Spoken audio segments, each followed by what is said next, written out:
Welcome to your first Python mini project. In this lesson, you will learn Python by building a simple bank system. This project is perfect for beginners. You will practice with real-world tasks like creating accounts, making deposits, and viewing balances. Let us get started and see how Python can help us solve everyday problems. Running the cell now. Before we jump in, what banking task would you automate for yourself? Like, comment, and subscribe if you love learning Python. 1. What is a bank system? A bank system lets users create accounts, keep track of balances, and perform actions like deposits and withdrawals. With Python, you can model and manage these actions in code. No prior experience is needed. Let us build together. Running the cell now. Which bank feature interests you most? Type your answer and share in the comments. To begin, we need a way to save our bank accounts. This comment describes that we are about to create a dictionary to store account data. We make an empty dictionary called accounts. Each time someone creates an account, we will store their information here. This is just a reminder that our accounts dictionary starts out empty. Running the cell now. Try printing the accounts dictionary to see for yourself that it is empty. Let us make sure our account storage is really empty. This comment reminds us we are about to look inside our account storage. By printing the accounts dictionary, we can see that it has no accounts yet. Running the cell now. Good job! Let us move on and add actual user accounts. 2. Creating a new account. Let us let users create new bank accounts. We will ask for their name and a starting balance. Running the cell now. What would you name your bank account? We now want to let the user create their own account. This comment explains we will collect user input for the account. We ask the user to type their name. This will be their account's owner. We ask for a starting balance. We use float so that people can use cents, like $100 and 50 cents. We store the user's information inside accounts. Each person gets their own section, or record. We show the user that their account was created with the correct name and balance. Running the cell now. Try making an account with your name and any amount, like 50 or 100.5. Do not forget to like and share this with a friend who wants to learn. It is good to check that our code is working. This comment reminds us we are double-checking our accounts. We print the accounts dictionary one more time, and we should see the new account we created. Running the cell now. Try creating another account. See what happens. 3. Checking an account balance. Let us show users their current balance. We need to ask for their name and then look it up. Running the cell now. What would you do if your balance looked wrong? Let us help someone check their money in the bank. This comment shares that we will ask for the user's name and show their balance. We ask the user for their name. This is how we find which account to look up. We check if the user's name is in the accounts dictionary. If the user is found, we show how much money is in their account. Otherwise, we let the user know that an account with this name does not exist. Running the cell now. If you had $1,000 in your account, what would you spend it on first? Let us see what happens if someone tries a name that is not there. This comment explains the code will handle cases where a name does not exist. We prompt the user to try a name that is not in the system. If the account is found, the balance is shown. We print the balance for the found user. Otherwise, the user is warned that no matching account exists.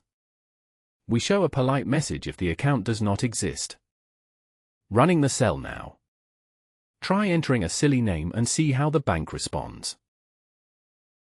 For making a deposit, let us allow users to add money to their account. They will enter their name and the amount to deposit. Running the cell now. If you got $500 unexpectedly, what would you do? Let us help the user put more money in their account. This comment shows we are adding a deposit option. We ask who wants to deposit money. Now we get the amount to be deposited. Using float allows decimal values. First, we make sure the person's account exists. If it does, we add the deposit to the balance. We let the user know the deposit was a success and print the new balance. If not, the user is politely told the account does not exist. Running the cell now. Try making a deposit of $50 and see your balance grow. 5. Withdrawing money. Users need to be able to take money out, too. We will check if the user has enough money first. Running the cell now. What would you do if your withdrawal got denied? Let us carefully handle users taking money from their accounts. This comment shows we are handling withdrawals. We ask who wants to take out money. We ask for the amount to withdraw. Again, we use float for cents. First, we check the account exists. Then, we make sure the person has enough money to take out the requested amount. If they do, we subtract from the balance. We congratulate the user and show the new total. If not enough, we politely deny the withdrawal. The message explains there was not enough in the account. If the account is not found, the user is let down gently. Running the cell now. Try withdrawing an amount that is bigger than your balance. What happens? 6. Deleting an account. Sometimes people close their accounts. Let us let the user remove their account from the system. Running the cell now. When would you close your account? Let us make it possible for people to close their accounts if they wish. This comment says we are about to allow account deletion. We prompt the user for the name of the account they want to close. We check the account exists. If it does, we use the del command to remove it completely. We display a message thanking the user and saying goodbye. If the account is not found, we mention it. Running the cell now. Try deleting an account and see if it is gone by listing all accounts. Let us view which accounts remain in the system. This comment tells us we are looking at every account still stored. By printing the accounts dictionary, we see who is left after deletes. Running the cell now. Try making and deleting a few accounts with silly names. 7. Listing all accounts neatly. Sometimes the bank wants to see all its accounts in a friendly way. Let us use a loop to list owners and balances in a readable style. Running the cell now. Can you spot any accounts you made before? Let us see every account, one by one. This comment helps us remember we are making a nicer display. We check if there are any accounts at all. If there are, we print a header. A loop goes through every user, showing their name and balance. We format the output so it is easy to read, much like a bank's customer list. If there are no accounts, the system tells us directly. Running the cell now. Try making a new account and run this again.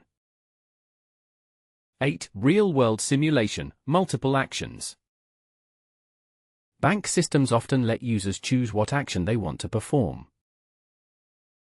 Next, let us build a basic action menu so users can deposit, withdraw, or view their balance.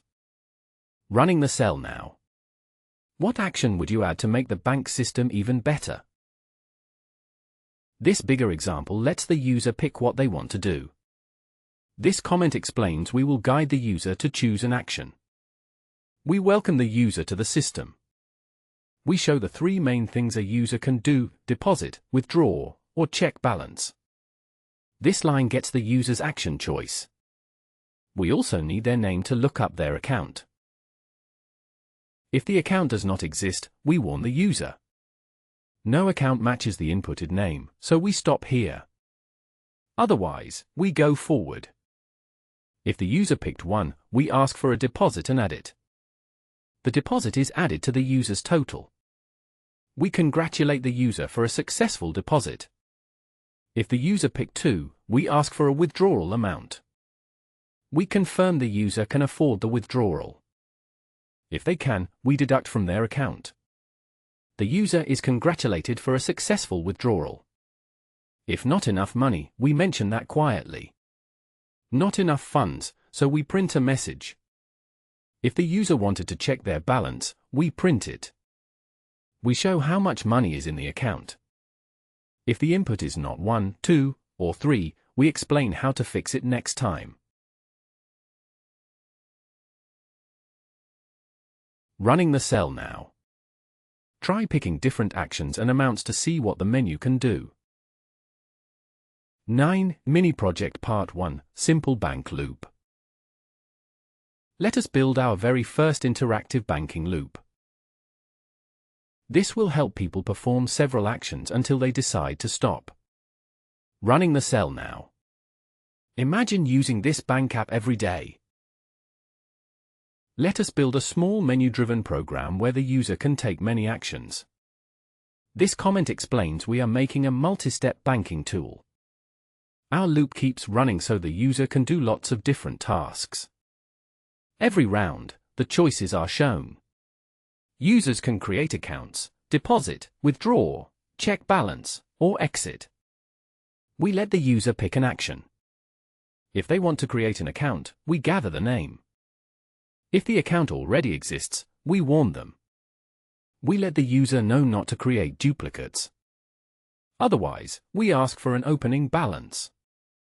We create the new account in our accounts dictionary. We tell the user their account was made successfully. If the user wants to deposit, we get the name. If the name is found, a deposit is made. We ask for the deposit amount, so the money is added. We update the total with the new deposit. We congratulate the user. If the account is not found, we let the user know.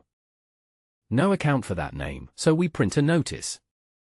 If the user wants to withdraw, we get the name. If the user exists, we ask how much they want to take out. If the account is found, we move on. We get how much to withdraw. We check there is enough in the account. If there is, the money is subtracted. We update the balance after withdrawal. We give a success message. If there is not enough, we explain gently. Not enough for this withdrawal. If the account name is missing, we explain. No matching account, so we print a notice. To check a balance, we ask for a name. If the account is found, we print the balance with a $sign. If not, we inform the user. No account, so we print a reminder. If the user wants to quit, we say goodbye. Ending the loop means the session is done. If none of the choices work, we instruct how to pick again.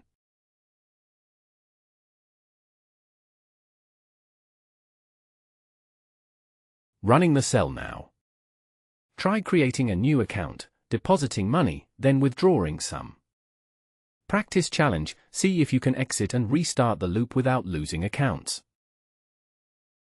After trying many actions in our bank, let us review who is in the system and their balance. This comment tells us we are about to show all the accounts in the bank. We loop through each account, showing the user's name and their money using a tab for alignment. Each account is shown in a clear, table-like row. Running the cell now. Nice work! Share in the comments how many accounts you tested. 10. Final challenge, try these on your own. 1. Open a new account with your own name. 2. Make a deposit and then a withdrawal. 3. Try entering a name that does not exist and handle errors. See how many accounts you can create and manage. Running the cell now. Share your favorite bank system trick in the comments below. Summary and next steps. You have learned how to model a bank system in Python. You worked with dictionaries, user input, and simple error handling. This mini project covers many real-world programming skills. Keep practicing. Try adding interest, account types, or security features. Running the cell now. What is one upgrade you would add? Comment and let us know. Thank you for learning with us. If you enjoyed the lesson, please like the video. Subscribe for more beginner Python content. Share this link with a friend. See you in the next lesson. Running the cell now.